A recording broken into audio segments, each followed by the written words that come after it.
What up, guys? It's Jay here from Jay's Chaldea, and I'm back once again with another review for you guys, and this time I'm here to review Jujutsu Kaisen Episode 3.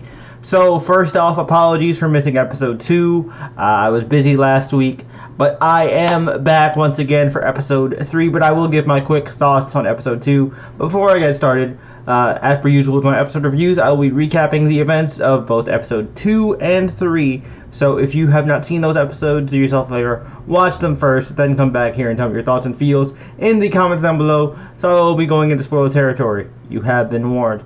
Okay, so, usually at this point in the season, by like the third episodes, we kind of know what shows are going to be the ones that stick around and are going to grow to be great. And I definitely think that, in my opinion, Jujutsu Kaisen has met that criteria by Episode 3.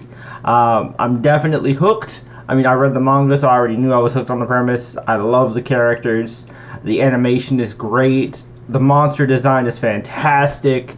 And just everything about this world is super interesting. If you haven't read the manga, I will highly, highly recommend it. It's on the Jump app. The Jump app is super cheap, very affordable. It's not sponsored. This video is not sponsored. I'm just telling you guys, if you love Jump manga and, you want to support the industry and you kind of don't like those janky translations on the scan sites, we've all been there. Definitely go check out the Jump app, you guys. It's worth it. So anyways, with that out of the way, let's go ahead and talk about Episode 2. Episode 2 was mainly, Yuji getting introduced to Jujutsu Tech. He gets to meet Satoru, who basically kind of explains more about the demon or the curse that is inhabiting Yuji. And basically, we kind of find out the main MacGuffin and plot device that's going to be all throughout the series, right? So we find out that, the curse that Yuji is the vessel to now actually has 4 arms, and in total he has 20 fingers. And each of these fingers is a powerful curse on its own. And so instead of killing Yuji outright like they were going to, they were like, well, hold on. There has not been someone with this unique ability to be a vessel for such a powerful curse in such a long time. I think we can knock out 2 birds with 1 stone. If we can get him to basically consume all the fingers and then we kill the curse, then we can completely get rid of him instead of having to deal with finding all these fingers separately. So they kind of give him a choice and an ultimatum. You can choose to eat these fingers and join up with us and then be killed, or you can die now. And so Yuji kind of considers his, grandfather's dying wish, save people, protect people from curses. Or not protect people from curses, but save people. You're a strong kid, you should help them out. And so he remembers all the damage that was done to his senpais and, of course, to Fushiguro. So then he's like, alright, I'll do it. So he eats the second finger that Satoru gives him, and then, he's taken to the principal of Jujutsu Tech. So Jujutsu Tech is a specialized technical high school that teaches jujutsu and how to fight other curses. And so Fushiguro is actually another first year at this school. And so Fushiguro is, of course, the dude who had the dog familiars and such. So anyways, we find out, he's been healed by, one of the Jujutsu Tech medics. So he's all fine. And so now, basically, Yuji is taken to meet the principal of the school. And this dude is fucking awesome. He makes these plushies that he imbues with curses, and the plushies attack aggressively. It's pretty awesome. And basically, he puts Yuji under a test, and he's just like, "Why do you want to, fight curses? Why do you want to join this school?"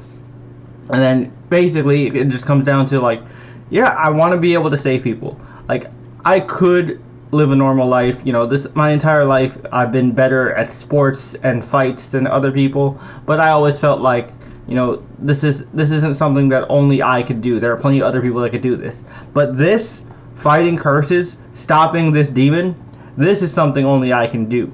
So if I just stood by and did nothing, I would regret my entire life.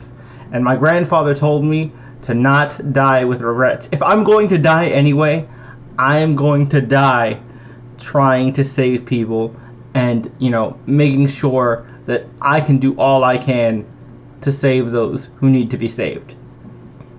Standard shonen protagonist stuff. And so, of course, the principal says, "All right, you pass. Congratulations. Welcome to Jujutsu Tech." So that's where episode 2 ends, and episode 3 picks up where we actually meet the third member of our trio, the female character. I can never remember her name, to be honest with you. I want to say it's Nabana is her name, something like that.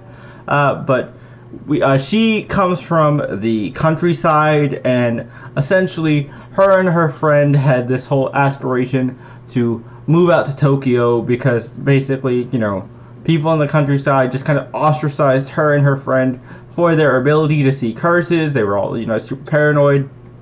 Her friend ended up leaving and moving out to Tokyo, and so now she wanted to go to Tokyo too to eventually reunite with her friend. And so going to Jujutsu Tech was her way to do that because it said that the school was in Tokyo. Little did she know was that the school was on the outskirts of Tokyo, so not technically in the city. But anyway, they go out and they pick her up. And they go on a basic mission just to kind of see her skills. We find out that she can imbue this pickaxe and other weapons with curse energy. And she kind of discovers that she was a big fish in a small pond. She felt like she could handle all these curses in the countryside. So what's the big difference? The big difference with the curses in the city, because they come from more densely populated areas. So, of course, there are more people whose regrets, negative emotions and feelings they could feed off of, so they're more powerful. Not only that, but they are also more intelligent and more cunning. So one curse actually takes a child hostage, and so she kind of panics and hesitates. Now luckily Itadori comes through, uses his hulking strength combined with the extra demon boost, and just helps beat the shit out of this curse. They save the kid, they bring the kid to safety, and the dynamic is established. We find that Fushiguro is kind of like an absent-minded, kind of tech-obsessed, social media-obsessed person. He's always looking at his phone. Satoru is all about shopping and trying out new delicacies, buying things. So that's kind of his little quirk.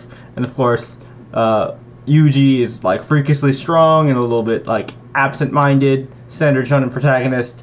And of course, Nabana is obsessed with city life. I promise I will learn her name. I read the manga, and yet I still don't know her name. Honestly, it's kind of sad. But yeah, I don't really her quirk is more of just kind of angry shonen woman.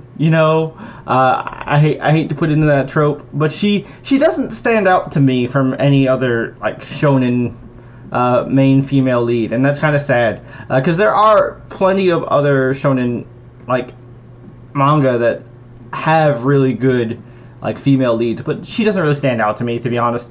But maybe I haven't read far enough to see where she shines, but at least where I'm at right now, and I'm only 20 or so, 20, 30 chapters in, she hasn't really stood out to me.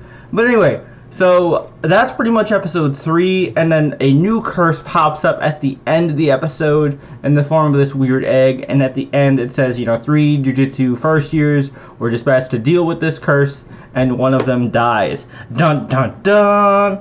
So we're going to have to see what happens there. But overall, I feel like this was a good introduction to Nabana. We have our shonen trio established.